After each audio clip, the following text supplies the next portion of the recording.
Hey guys, welcome back. I'm DJ and with me is Rob. Want to talk a little bit here. Oh, sorry man. Sorry, I jumped all over you on that one.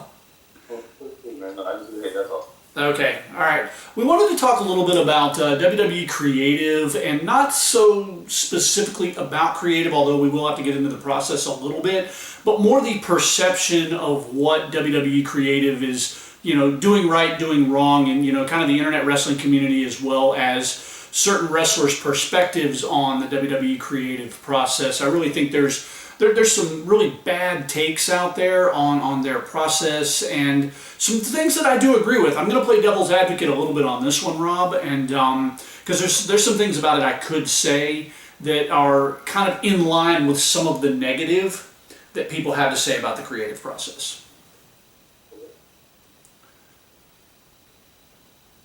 So yeah, we hit a dead space there. It's all right. I'll pick it up. Kind of. Okay, I'll write it down. Okay, so, we hear all this stuff about how Vince is so terrible, and Vince comes up with all this garbage, and, he's just horrible to work for, and all this kind of thing. And, I've said before, Vince having final approval is basically it's the best and the worst part. Because because it means sometimes he vetoes some good stuff that doesn't make it on the TV. Sometimes he approves some bad stuff that makes it on the TV. But also, he approves anything that's been on that program that you liked for the past however long you've been watching it. If you liked it, he either came up with it or he approved it. Right.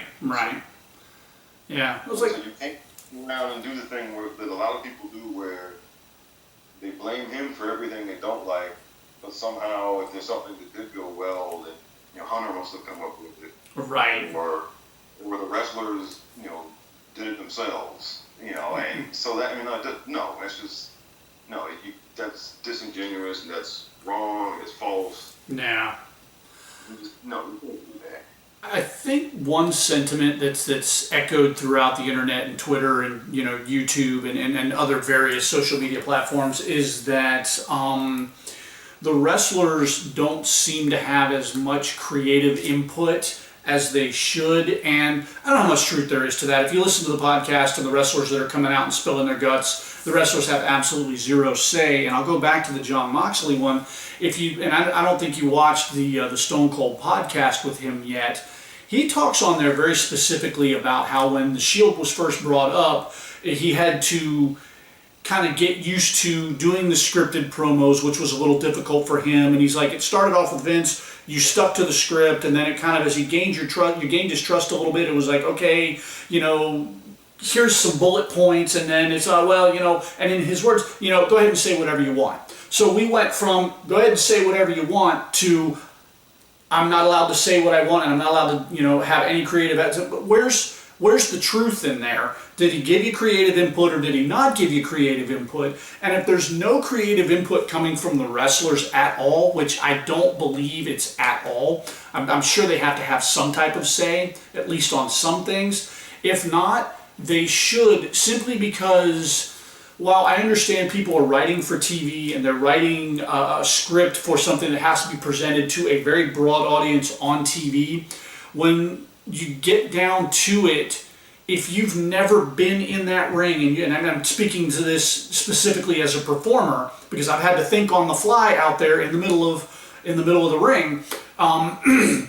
If you've never been out there in front of a hot live crowd, you can't always sit in the back and, okay, you're going to do this and they're going to, pop for it and this and that. It's like, no, you can't know, even if you're a fan, because there are things that I know now about how to get a crowd motivated that I didn't know as a fan before I got into the business. So you can't know that never having been out there. You can't feel that crowd like that. So if the wrestlers really are not getting that much creative control, that's an area of criticism with Vince and their creative that I'll at least hear. I'll listen to that conversation.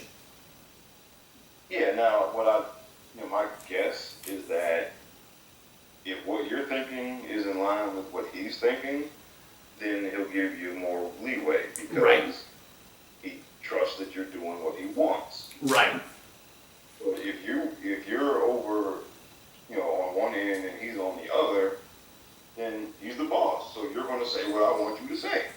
Yeah. because I'm clueless. Because, Yeah. I mean, you can look at, like, let me give you an example, like New Day, all right?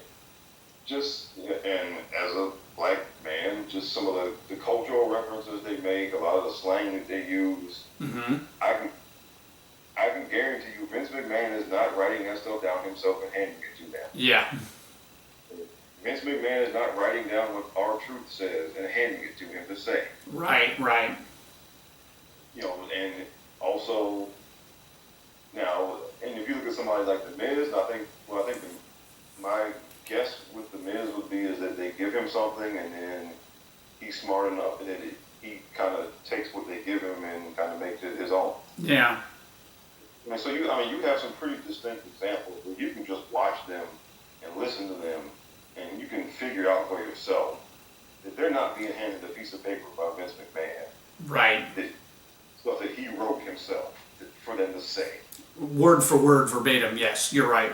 And I agree with you. And John Cena talked about that a few times. He's like, the one thing that he doesn't like about this current crop of superstars is that they won't take that chance in the promo. And that's where I have to go back to, you can't, and I got into an argument with a guy on Facebook about this, you can't lay it all, and this ties into a little bit about what, I don't know if you read the post that Velveteen Dream put out either yesterday or earlier today. This goes hand in hand with what he was saying. You're handed something. Do something with what you were handed. And that's all Velveteen Dream is trying to say. So, and like, there's a saying in the industry, when they hand you chicken shit, make chicken salad out of it. And, and a lot of guys don't know how to make the chicken salad, or they're afraid to. And I think that was what John Cena was saying. His frustration was a lot of these guys just don't take the chance. So in a case like a Dean Ambrose, who was creatively stifled and couldn't do it the way he wanted to, how much of it was him not taking a chance and going out there and saying, okay, this is what they want me to say, let me throw a little bit of my flavor into it and see how it goes. And it'll sink or swim. Right, and because here's the thing, if you don't do, if you do that and you go out there and if the crowd eats it up. I mean, Vince might be a little bit irritated he didn't do what he wanted, but I mean, if the crowd digs it, then he'll probably be okay with it. Yeah. And another thing, there was a clip on YouTube of an interview that Xavier Woods did, and he was talking about how when New Day first got put out there, and how they were kind of flopping his faces, and that he went to Vince himself and said, "Look, let us be heels. Give us 4 weeks to do this. And if we don't get the crowd turned on us in 4 weeks, you can send me out of here because you got people in developmental who come up and take my place." Right. Right.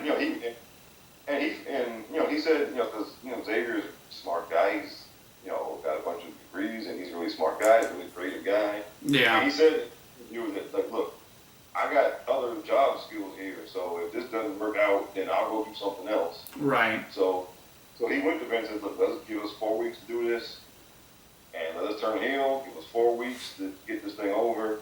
If it doesn't, then you can get me out of here. Yeah. And lo and behold, within the 4 weeks, they had the crowd going. Yeah. Yeah. They turned that around quick. And he was willing, but they were willing to go do that. They were willing to go to Vince and say, let us do this way. For this to work, we need to be able to do it this way. Yeah. And they weren't afraid. They weren't afraid to get sent packing